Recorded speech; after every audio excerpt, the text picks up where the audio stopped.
There has been a cultural shift in society. More people are willing to discuss their personal experiences with mental health issues. While more people are willing to open up about their own struggles, there are still many misconceptions and myths surrounding mental illnesses. For instance, it's a myth that children don't show signs of mental health concerns. In fact, half of all mental health disorders present before a person turns 14 years old, and 3/4 of mental health disorders begin before age 24. The first time someone experiences a psychotic episode will usually happen during their late teens to mid-20s. People experiencing a first episode may not understand what's happening. The symptoms can be highly disturbing and unfamiliar, leaving the person and their loved ones confused and distressed. Another myth is that people with mental health problems are prone to be violent. In fact, people with severe mental illnesses are 10 times more likely to be victims of violent crime than the general population.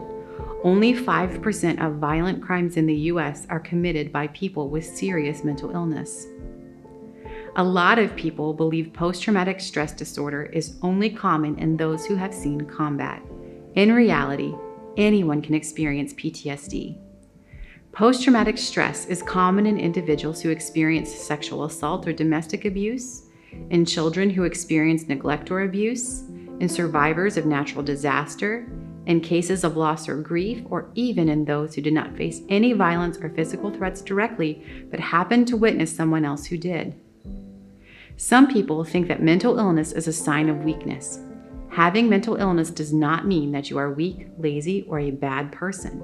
Just like any sickness or disease, a mental health disorder is a medical condition, and it can mean that something in your body isn't working as it should. There are many reasons why someone may develop a mental illness, such as adverse experiences, genetic predisposition, exposure to harmful substances before birth, brain chemistry, traumatic brain injury, or exposure to other personal trauma. It's time to educate ourselves about how these factors determine mental illnesses. And because it is an illness that can be treated, there is hope for recovery. We need to encourage people to reach out to the supports available to help. And if they do get treatment, they can better live the life of their choice.